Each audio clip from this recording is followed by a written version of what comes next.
Good evening, everyone. I'm Dana Cunningham, Dean of the Tufts University Tisch College of Civic Life. I'm honored to virtually welcome you to the Tisch College and to tonight's Susan and Alan Solomont Distinguished Speaker Series event, generously co-sponsored by the Political Science Department and Jumbo Vote. Together, we are so pleased to host John Kasich, former two-term Ohio governor, New York Times bestselling author, and CNN senior political commentator, to Tufts University. Governor Kasich has had a storied career in both the public and private sectors. First elected governor of the Buckeye State in 2010, and then reelected in 2014, Governor Kasich was a leading voice in promoting bipartisan solutions to healthcare reform, immigration, and international trade. He has been one of the few Republicans to advocate for Medicaid's expansion, and he closed an $8 billion budget shortfall without a tax increase, reduced taxes by $5 billion, and created an improved business climate that led to the creation of more than 500,000 new jobs. While serving as governor of Ohio, Governor Kasich ran as a Republican primary presidential candidate in 2016. First elected to the U.S. House at just 30 years old, after having become the youngest state senator in Ohio history, Governor Kasich was a member of Congress from Central Ohio for 18 years, who went on to become the chairman of the House Budget Committee, and he balanced the federal budget 4 times, a feat not accomplished since. Governor Kasich was a Fox television commentator for 2 shows, Heroes and Heartland with John Kasich, in addition to being a standout host for both Bill O'Reilly and Chris Matthews. In 2019, he made his debut as a senior political commentator for CNN, where he appears across a variety of programs on the network. The author of 4 New York Times best-selling books, his most recent work entitled It's Up to Us, 10 Little Ways We Can Bring About Big Change, was released in 2019. Joining Governor Kasich in conversation tonight is Matt Bai, nationally known journalist, author, and screenwriter, and a member of Tisch College's Board of Advisors. Matt began his journalism career as a city desk reporter for the Boston Globe.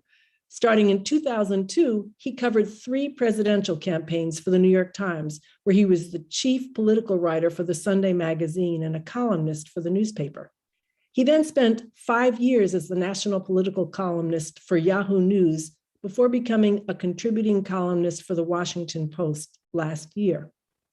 Matt is the author of 2 books, including All the Truth Is Out, The Week Politics Went Tabloid, which looks back at the scandal involving the presidential candidate Gary Hart in 1987, and how it shaped our political and media culture since. It was named one of the year's best books by NPR and Amazon, and was one of 10 books longlisted for the Penn Faulkner Award in nonfiction. He later co-wrote with Jay Carson and Jason Reitman the feature film The Frontrunner, which was adapted from his book All the Truth Is Out. The film, directed by Reitman and starring Hugh Jackman as Gary Hart, debuted in theaters nationally in 2018. Matt has also co-written 2 other feature films that are currently in production. A graduate of Tufts and Columbia's Graduate School of Journalism, Matt has frequently appeared on NBC's Meet the Press and played himself in a recurring role on season 2 of the Netflix drama House of Cards. Matt and Governor Kasich have met before over the years, though usually with them on opposite sides of the tape recorder. So I have no doubt that we are in for a treat with tonight's conversation. Please join me in welcoming Governors John Kasich and Matt Bai. Thank you so much. I can't see, oh, there's the governor. Thank you, Dean Cunningham. Let me say, let me just take a very short couple of minutes here. And thank you all for taking part tonight. Alan Solomont, for whom this lecture series is named, as a friend of mine, was a terrific dean for Tisch College.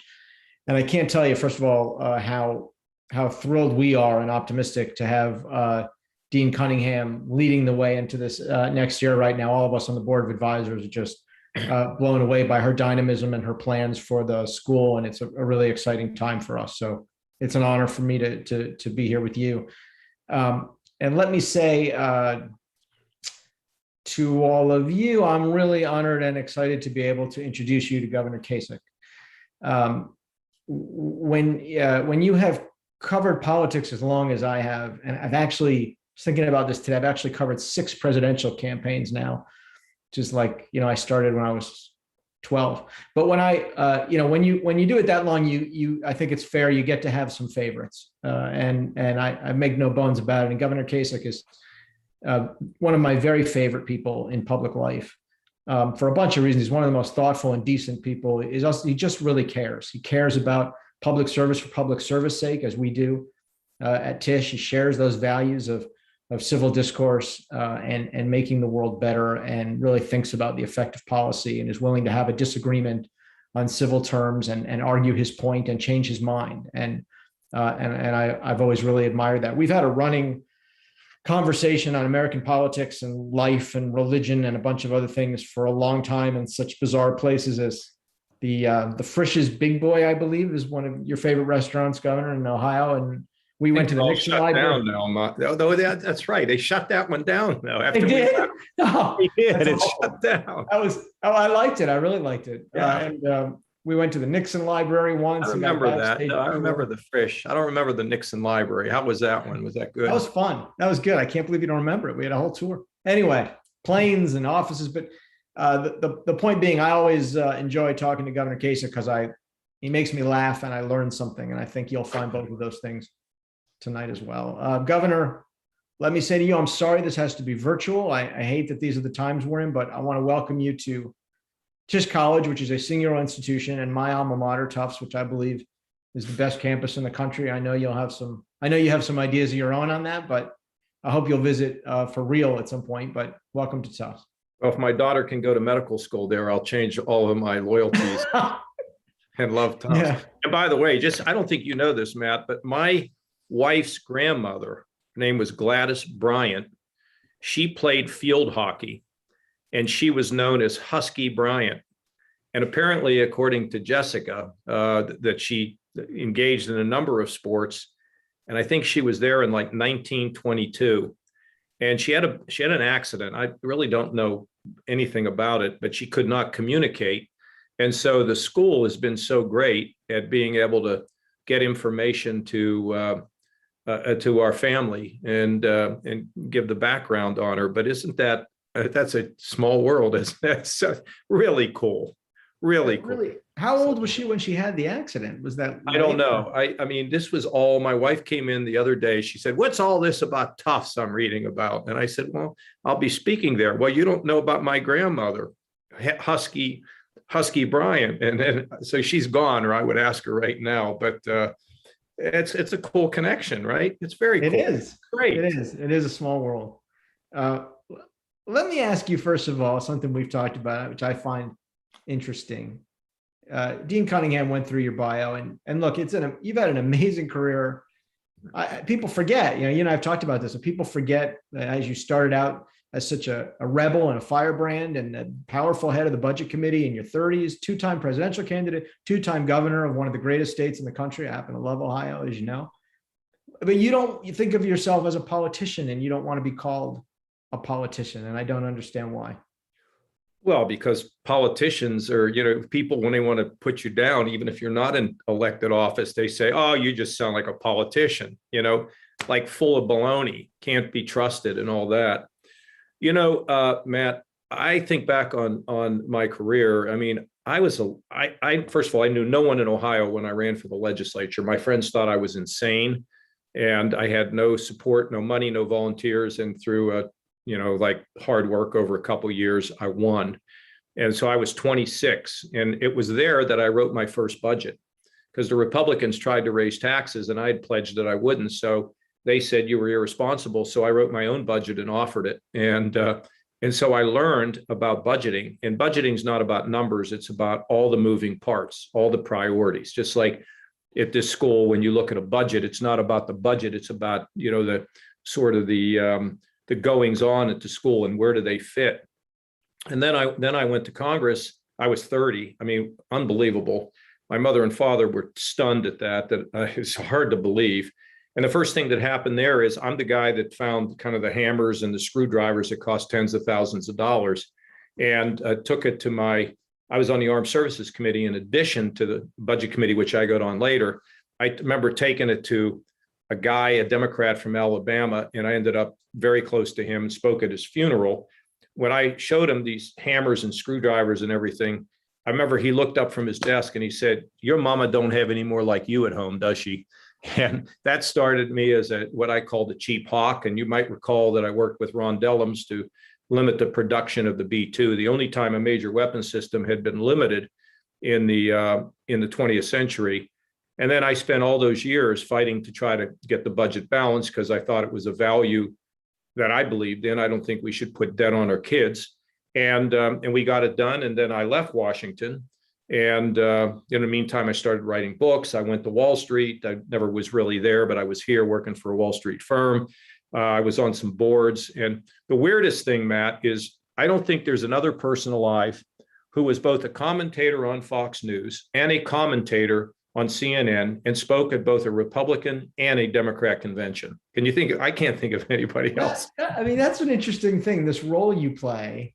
I mean, if I had said to you, even 10 years ago, during your first term as governor, if I'd said to you, Governor, you're going to be the Democrats' favorite Republican 10 years from now, you would have told me I was insane. Well, I'm not, I don't think, I know I'm not the Biden administration's favorite Republican because I've spoken out. And, you know, it's interesting. I spoke at that convention and I've had one phone call with a member of the Biden administration since the day I delivered that speech at the Democrat convention. Never spoken to another person.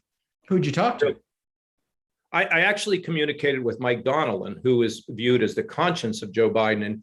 And there was a memo that got leaked out saying, how do you appeal to swing voters, which is to bring people together. You solve problems by bringing Democrats and Republicans together.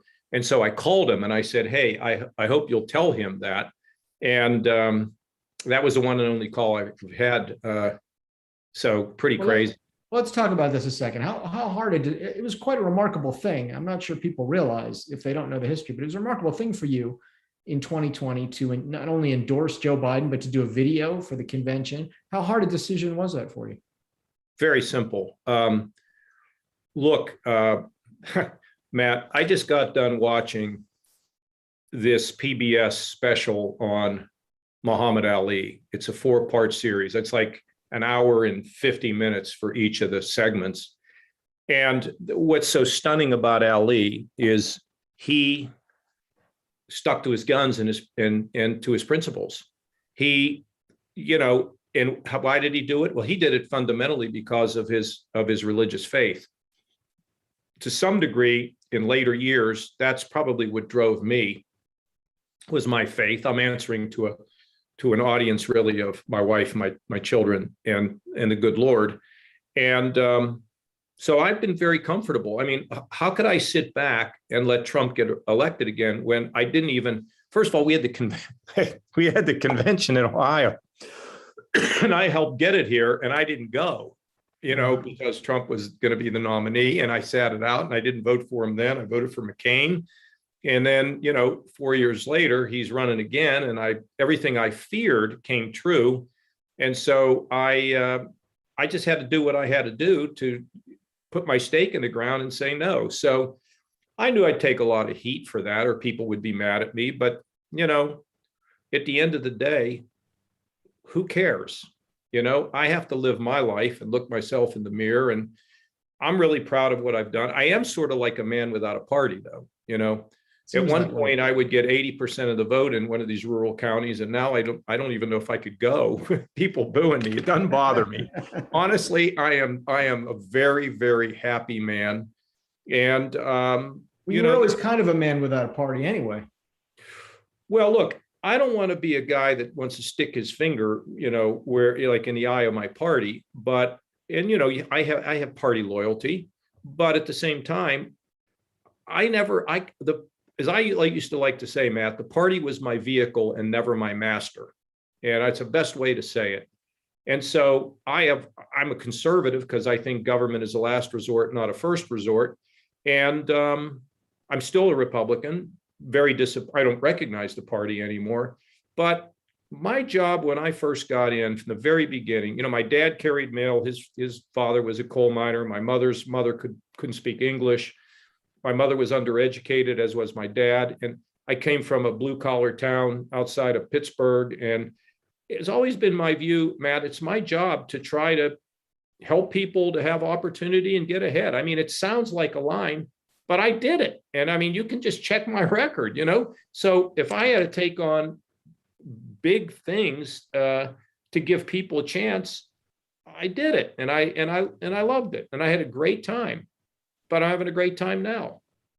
You're not happy with the direction of the Biden administration. You've made that clear. Is that Oh, look, the he's conservative not opinion? doing what he ran on, Matt. He ran on one simple thing. I'm going to try to bring the country together, and I'm going to bring the parties together. And somehow he got lost in this. It's ridiculous. He did not run to be FDR or LBJ. He ran to try to, and I always kind of looked at that election in 2020 as an election to kind of have a reset, and that the big debates about the philosophies yet to come would play themselves out in 2024. And he got in, and look, the best thing that could have happened to Joe Biden, in my opinion, the best thing is if Donald Trump had not gone to Georgia, if the Republicans had not lost the Senate, and Biden had to govern with one of the houses being Republican. Then he would have had an excuse to be who he is, which is basically moderate. I think he's surrounded by probably a bunch of people who have not advised him well. And do I think he's done? Do I think this is a lost presidency? No, but it's not good right now.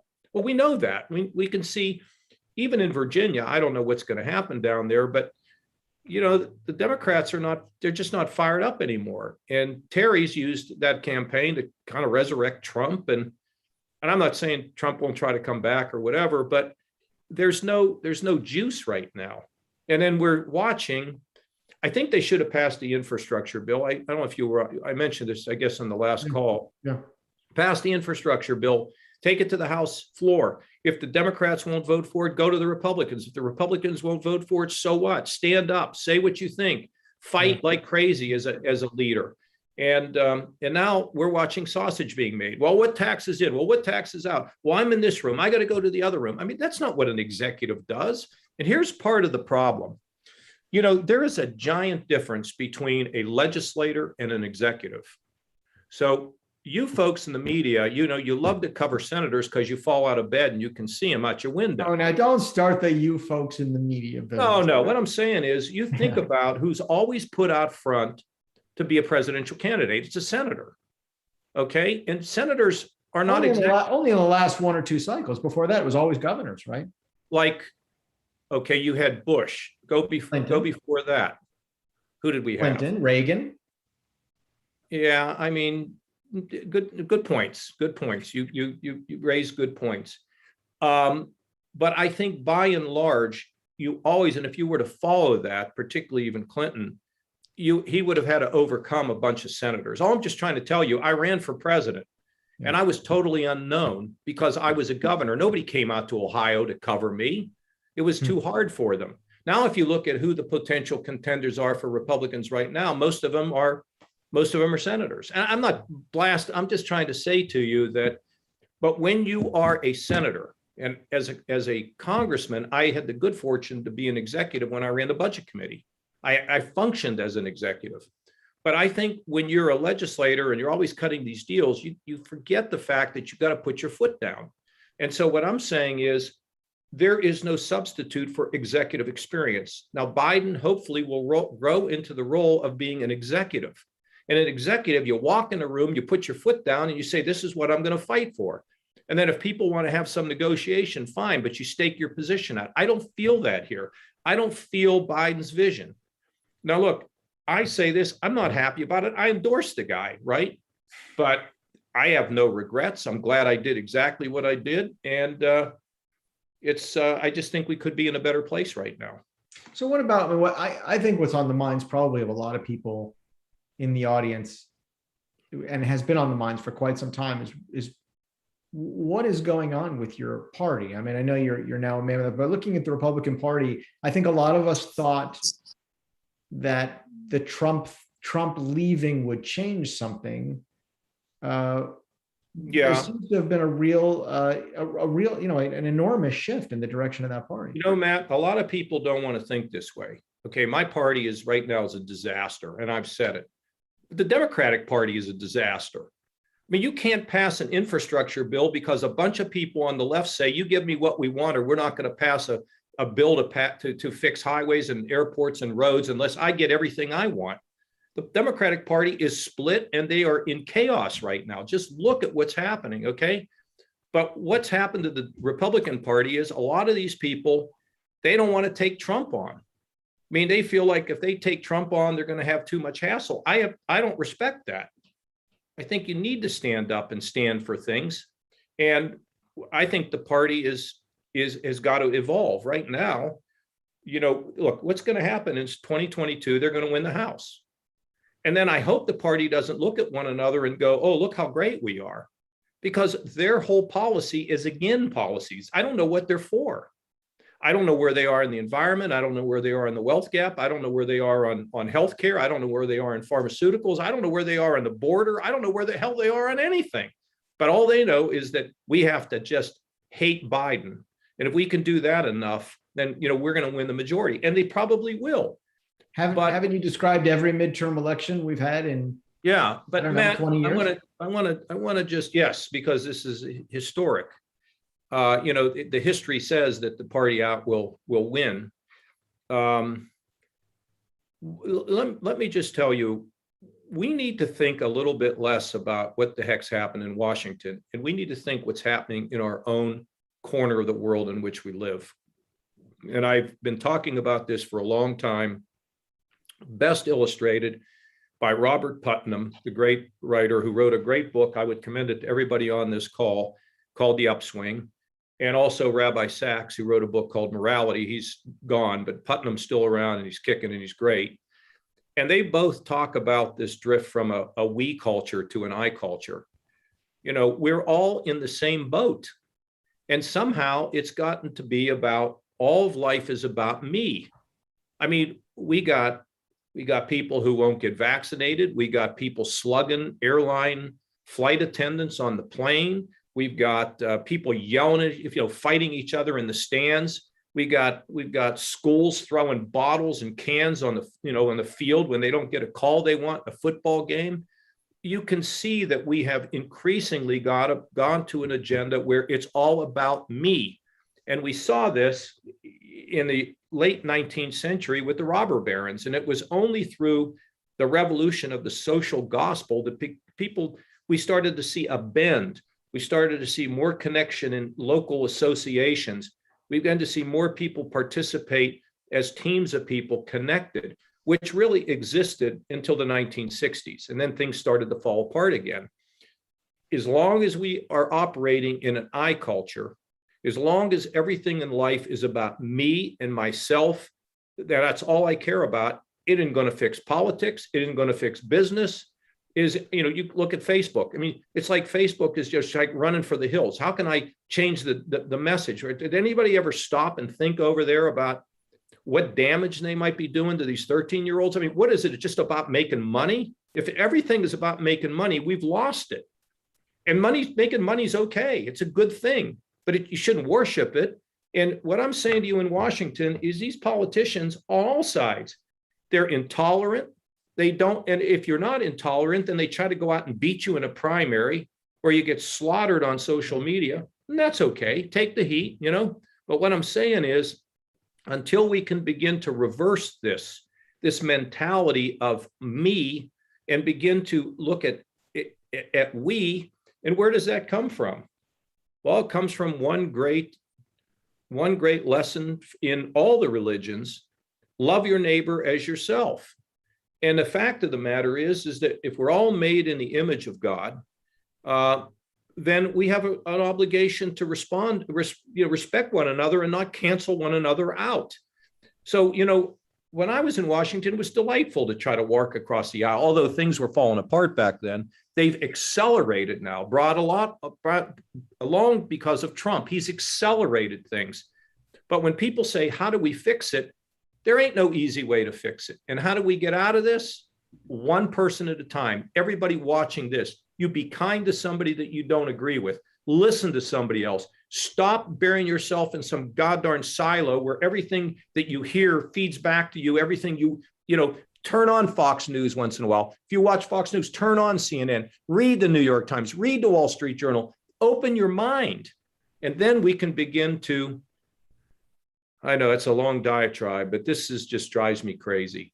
No, I agree with all of it, except I think you should also read the Washington Post. But I do, I mean, what you're saying is going to resonate with a lot of people. It's interesting you mentioned, you and I have had this conversation about religion many times, and you mentioned that what comes from faith in the public sphere, and but yeah, what's interesting, and I think people don't understand this about you, and I thought it wasn't remarked upon enough in the presidential campaign in 2016.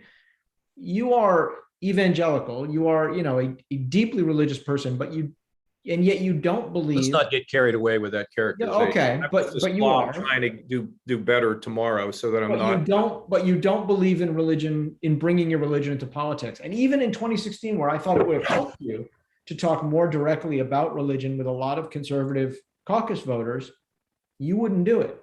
No, I'm going to use God to try to get ahead. All I'm trying to say about faith is this, and maybe Rabbi Sachs says it best. I have great respect for people who are humanists and believe they can get it right. Okay, I think that's fine. But as Sachs says, if we were all altruistic and we lived on a desert island, it might work. But we live in a very complex society, and we've got to have some rules. We got to have some standards. We got to have some responsibility as human beings, not just to ourselves, but to one another.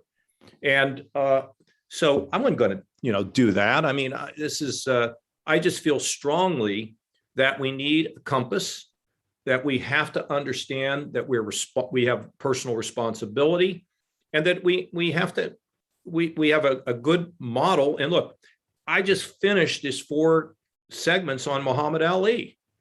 Muhammad Ali's principles came from his faith, happened to be Muslim, okay? But if you study Ali, that's why he did it. He was set free, and it's an amazing PBS documentary. You got to like some boxing in order to watch it, but it was absolutely amazing. And I think that the reason I don't worry about the people yelling or screaming or criticizing me or whatever is I answer to a power higher than that. And my whole thing is I got to treat people better.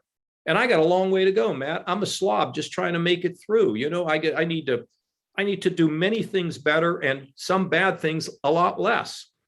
But I want to tell you, I got so fired up this morning reading about this lady called Claudette Colvin. Listen to this one.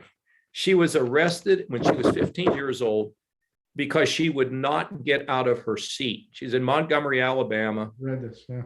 15-year-old African-American girl. She's now 82 years old. And she now wants her record expunged. Here's the greatest thing about it. This has to be taken to a judge. He's African-American. It is the coolest. I love this story. I'm going to try to call her, because what this illustrates is, what she says in here, the struggle continues. I just don't want us to regress as a race, as a minority group, and give up hope. Keep the faith, keep on going, and keep on fighting. That's how change happens. It doesn't happen in Washington, it happens when we locally say we've had enough of something. And if all of us said we've had enough of these politicians that just play politics, and if you're fighting with the other side, I'm not voting for you, everything would change. You know that. That's the way it works. Well, let me ask you about this. This is an interesting segue, because we are at a really interesting and moment of change around race in the country. It's been so much on people's minds. We've had so much catharsis. We've had so much discussion about it. I remember being with you, and you probably don't remember this. I remember going to Cleveland, and when you signed the bill to, I think, give give incarcerated folks in Ohio the right to vote when they came out. Remember? I think it was. Well, and the other one that really was important was anybody that I gave, we banned the box so that people who had been. That's it, right? That's what we did. That right. they wouldn't have to put on their application that they were a felon. You Right. could find it out later, but in the meantime, apply for the job and then let people check you out, right? Right. That was a I great. remember. I know how important this was to you, and you've watched this moment from Ohio, not in public life. Are we headed in the right direction? Are we getting somewhere now? Or how do you? I think with the vast majority of people, I think we are making great progress. Do we, with a long way to go in the with the public politicians and all that? Not so much. I mean, there's no reason why they should make voting harder for people. I mean, it ought to be easy. Voting ought to be easy. It ought to be secure. We ought to know who you are. But, we don't want to be like, and in Ohio, we had a great system. You had early voting more than just about any state in the country. We had, you didn't have to, when you want to vote absentee, you can just go and do it. I just early voted the other day. We had a pretty good darn system here, but the idea that we're going to cut down early voting and all, I don't like any of that stuff because we want people to be able to vote. Yeah. And I actually can remember one time that there was and I actually liked this guy, but they asked him, well, how come the Republicans didn't do better? And he said, well, because too many people voted. Okay. What that should mean is go out there and win those other votes. Right. But if you don't have an agenda, any appeal, who the hell is going to vote for you, right? So, I think we've made some progress. I think George Floyd, so many of these things, people, their eyes have been opened and they began to realize, wait a minute, I didn't know it was like this. I mean, I actually know people that have learned from this. One of the best things I ever did was to get with a number of African-American ladies, and we studied the issue of police and community. And we didn't have a commission, we had a task force, and we implemented all the rules around how police should behave, about data, who's being harassed and who's not, I mean, all this stuff. And I think it went a long way, Matt, in our state to settling things down when we saw a lot of things happening that were very bad. And I don't understand why every state doesn't do it. And I did this with Nina Turner, who you might recall is a African-American, great lady, great friend of mine from Cleveland. I think she's great. If you talk to Republicans, many of them wouldn't like her. Well, I like her a lot. And, it's like with Ron Dellums. I mean, I like Ron a lot. I was one of the speakers at his funeral. Look, I didn't agree with Ron on a lot of stuff, but there's also this issue, look for something to agree on. And it's so cool when you have a coalition and you can bring unlike people together for something that's a common purpose. It's a lot of fun, not just in politics, but in life. It's, I mean, that is one thing about you that I've always admired is you want to change people's minds.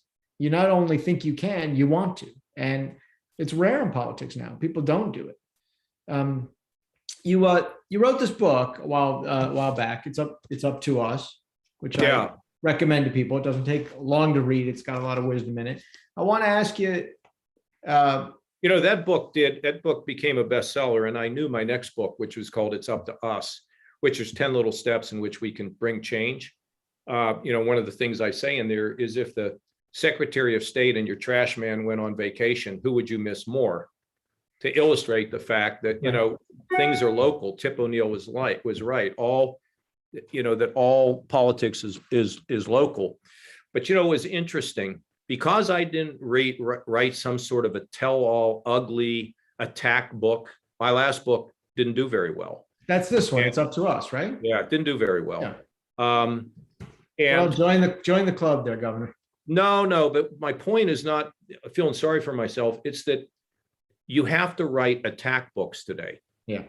That's how you get there. Well, you have to write things that cheer an audience, right? Everything is about preaching to a choir. If you're not preaching to a choir, your audience gets your audience gets really small, really diluted. Fast. You have no audience, and but that'll change too. I just don't know when.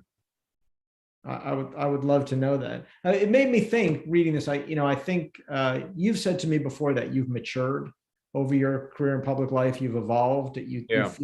you feel a lot more grounded now than you did when you were younger. What would you, and I think a lot of, we probably have a lot of students here too who think about careers in public service. What would you tell your younger self now? If you went back to 25-year-old, 28-year-old John Kasich, what part of this wisdom would you most want to have learned much sooner? Well, look, I mean, here's the problem, Matt. When you're in Washington, you're living in a bubble, and being governor, that's where you see people's pain. You begin to you see things differently because you're here. When you're there, you're operating kind of like on another planet. I mean, I don't really have any regrets about what I've done in my career, my life, or what I did in politics. When I say I've matured, it's because there isn't any question that I've become much more sensitive about people's needs. And, and a seminal thing happened to me in 1987 when my parents were killed by a drunk driver. It forced me to really think about many, many different things. To the students that are here, I mean, there's a million messages, but two that really matter to me. You're made special and you're made for a purpose. Don't let anybody talk you out of your hopes and your dreams. Shoot high. The second thing I'd like to tell them is, if you're troubled, get help. Get help. There's no shame in getting help. Everybody's got socks in their drawer that are mismatched, or, we're all screwed up to some degree. And there's everything, you're strong when you're weak and you're weak when you're strong. When you think you got everything figured out, that doesn't work. But when you can say, I got issues, I got problems, I got challenges. Because when we take a look at the the behavioral health problems of everyone from pediatric kids to all of us, we have to kill the stigma that we can't go get help. If we break our arm, we go get help. If something screwed up in our mind and we can't figure it out, oh, well, it'll pass. Well, it might not pass. So for those students that are here, you will be better for examining your life and dealing with troubles that you have. And at the same time, though, you are special. And I used to say this on the trail, Matt, I believe it. You're made for a purpose. There's no one like you. There's never been anybody like you, and there'll never be anybody like you again. So figure out that purpose and go live it. And that's kind of what I've done. I can tell you the other interesting thing is I've been in politics. I've been out of politics. I've been in business. I run a company, my own company now. I do these kinds of speeches. I'm in the media. It's because I vary things. If I just stayed around in Congress for 100 years and they buried me coming out of the Capitol, I would have shortchanged myself. So being in politics, getting out of it, being in public service, getting out of it, and don't get caught up in the Hollywood aspect of politics, right? I mean, that, Matt. There's a lot of Hollywood connected to it, and at the end, it's pretty empty. Yeah, and it goes to where you started out with, right? The people, when you start to feel like there's nothing worse than losing a campaign, you lose your integrity pretty fast, I think. Yeah, yes, exactly right. And there's an old saying, life is good outside of politics, right? And people look, it's natural when people have a position and they show up places and people gather around them and, oh, look, it's like the school board. Oh, look, the member of the school board's here. And you walk in, you're a school board member, and you got your spouse with you, and they've got a seat reserved for you at the middle of the court for the basketball game. That feels pretty good, because let me tell you, once you're out, ain't got no seats anymore. Okay. So you just have to remember that. And there's a guy that I have advised who's a city councilman, and I'm so proud of him because he calls me from time to time. And I told him when he first got elected, do not do your job like you got to worry about reelection. Just do your job. And he's been great. And he's been independent. He's cast tough votes, and he's probably going to lead the ticket for reelection. That's great. Well, we have a lot of questions. I think people want to ask you questions, and they should. So I'm going to let just jump in. I think we have the first question. Alex Landy is up there. How's it going, Alex? We're going to put Alex back on the screen. Oh, there he is. How you doing? Do you Hi, know how's Alex? it going? Matt, do you know Alex? No, I'm just meeting him like you for the first time. Okay. Thanks They for don't joining introduce me us. to every student, actually. It's just only a few of them. Where are you from, Alex? I'm from Maryland, just And then- outside of the capital. And Yeah, what year are Wait, you? where, Alex? I'm from Bethesda. I'm in Bethesda right now. Really? We're probably Look at that. neighbors. Probably. Did you go to Whitman? I live 5 minutes from Whitman. I did do not go to too. Whitman. My son's there. Anyway, go ahead. Ask Governor a question. You don't want to hear from me. Governor, thanks for being here tonight. I'm a freshman, by the way. But I'm curious what your favorite moment from the 2016 campaign was when you were running for the nomination. Oh, boy. Well, one that was really remarkable is this guy comes to, I think I was in Georgia at the time, and I was speaking, and, you know, and I did the campaign. It was really a preview of where we are today, like hugs and I care about you and that stuff, because I realized the issues mattered, but there's other things that matter more, because people today feel neglected, alone. That's why you see anger. They're fighting because they feel no one cares about them. And then they get in a group and they have to be part of the group because now they've become something, and they don't want to go against the group because now the group feels pretty good. Anyway, this kid shows up and he stands up and he says, listen, I want to tell you, I've had a lot of tragedy in my life. And he said, I wonder if you could come down here and give me one of those Kasich hugs. You remember that, Matt? I do. I mean, that was just, and then I remember, I mean, there's so many great moments. I remember being in Illinois and how I was so tired, and yet people came out, big throngs of people. That's when things finally started to work for me. That was a great moment. There was another one when I was in New Hampshire, and you remember Doug, who traveled with me, Matt. We showed up for this town hall meeting, and we go in this garage, and there's 3 people there. And I look at Doug, he looks at me and he says, this is fantastic. Just think, you got an audience here of 3 people you can convert. And so I went to work. That was a fantastic day, by the way, New Hampshire, because no one expected me to beat everybody. And I did everybody but Trump, but I never got any sort of, when McCain outperformed in New Hampshire, he got a 30-point jump to South Carolina.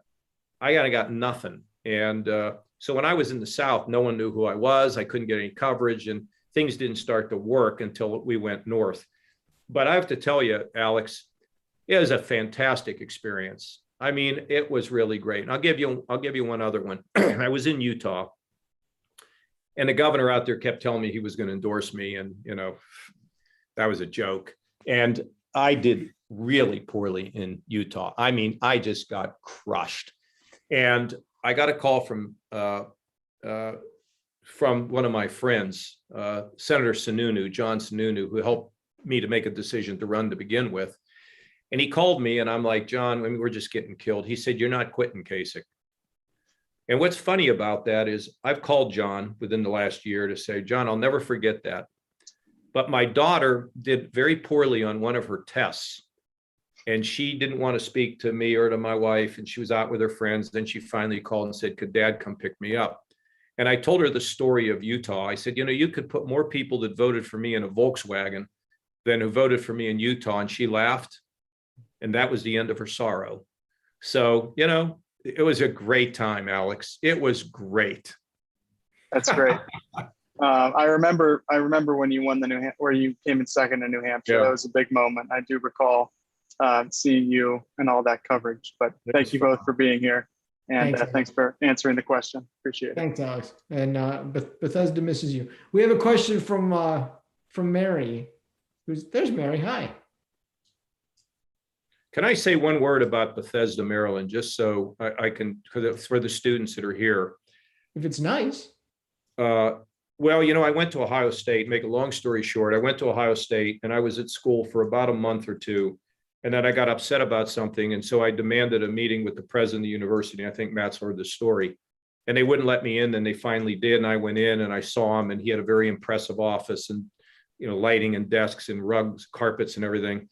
And so he asked me what I was upset about. And I told him, I don't really remember what it was. And then I said, by the way, I'm undecided at school. You know, what exactly do you do? Maybe this is a job for me. And he told me about his academic responsibilities and his fundraising, and he was going the next day to visit with Nixon. And I said, well, I'd like to talk to him too. Could I go with you? And he said, no. And I said, well, if I write a letter, would you give it to Nixon? So Nixon, I write a letter to Nixon. He carries it to Nixon. Nixon invites me to the White House. I'm 18 years old. I'm a first quarter freshman. And so that summer, I apply for a job at the White House, and they say no. And next summer, I applied again. And you don't know this, Matt. So I applied again, and they called me. They said, we don't have a job for you at the White House, but we can have a job for you at the National Institutes of Health at the National Library of Medicine. Would you like it? I had no idea what it was, but I got on a bus and I went down. I slept on a cot in a fraternity house and kept my clothes in a broom closet. And hitchhiking to the beach, I met a guy who ended up being a Democrat. He had worked for John Kennedy and he worked for Lyndon Johnson, and I got to know him. And the reason I'm telling you all this, I met the guy hitchhiking, right? And then he gives me a job the next year. And you see, it's just nothing is easy. Everything is hard, but that's okay, because hard is part of what gets you to good. And so, like if I were any of you, I'd be barraging Matt by. If I had an interest in politics or journalism, I would drive him crazy. But that's how you do it. So I love to go to universities because I want the students to be what they want to be and what their dreams are. So Mary, I'm sorry to tell that story, but I could. Better they barrage me than hitchhike. Mary, what's your question? Well, first, I'm just going to introduce myself. I'm Mary Richter Mossman. I graduated in 1972 from Jackson College of Tufts University. And I was one of the people in those throngs in Illinois, Governor, when you came out to campaign in 2016. And I've been interested in you ever since. My question that I promised I would read is about the Republican Party, but I also have another question which is bigger, and that is about the polarization in America, and what hope can you provide us for mending our country so that families aren't not talking to one another and friends aren't not talking to one another, and we don't know what news to listen to. That is my bigger question, but I'd like to know how the Republican Party can recreate itself, perhaps away from Donald Trump, and become more respectable. Well, maybe it'll come to an end if they keep doing what they're doing. I think you've got a real possibility of having a third party, because if either parties don't do it, you could have a third party, but that's really unusual. But I don't know what they stand for. So when people ask me what should they stand for, I've got a whole list of things they should deal with, but they don't want to deal with it, and they're going to win, and they're going to think they did great, and they've done terrible. But then we'll see what happens when they're in the majority. So I do my bit to try to say, and as governor, I won re-election with 86 out of 88 counties. I balanced budgets. I cut taxes for those at the top and those at the bottom. I didn't want anybody to be left behind. And it was unbelievable how well I did in that election. And it's a good roadmap for what I think the party ought to be for. Pro-environment, tough, however, on crime. I kind of touched all the bases. Now, Mary, sometimes I think as though I'm not a very good communicator. You heard what I said about the we and the I. Yeah. Here's what happens, I think, in our society. Give me the perfect answer. There is no answer perfectly. It starts with you, Mary. It's with you telling your family, look, knock it off here. We're going to get along. I was on a call the other day with a friend of mine who's estranged from his niece because he doesn't like her lifestyle. I said, look, I don't care whether you like her lifestyle or not. Call her and tell her you love her. He needs to do that. In other words, what we need to do, all of us, is we need to be the leaders where we live. And back to this whole I and we culture, it was one guy who went to Hell's Kitchen who began to start a revolution. It's this lady right here. It's Claudette Colvin, who just wouldn't get up off the bus, who got arrested as a 15-year-old. it's just us. I can't tell you. It's like the religion's been hijacked. You know, the faith's been hijacked by people who are angry and mean and political. They say, well, how are we going to fix it? One pastor at a time, one pew at a time, one church at a time. It ain't going to get done like, bah, it's all fixed. It never works that way. So I know that's frustrating, Mary, but it means that you're more important than these big cheeses. I'm not kidding you. You're more important than they are because you got people you know. Work on them. And I'll work on mine, and Matt will work on his, and Jessica will work on hers. And if we all do that together, it creates a movement. Think about civil rights. Think about women's suffrage. None of it came from the top down. It all came from inspired individuals at the local level who no one ever knew. No one knew who this woman was. No one knew who Claudette Colvin was. Nobody knew who Rosa Parks was. Nobody knew who those people were. But you know what? I have found that when you have passion and you are in the right side of things, what does that mean? The right side. The side that we know as a value system of respect and honor and all those other things, you fight for it and you'll get it. It may take a long time, but you get it. That's how it works. Thank you. And by the way, Tufts was founded by a universalist. Perfect.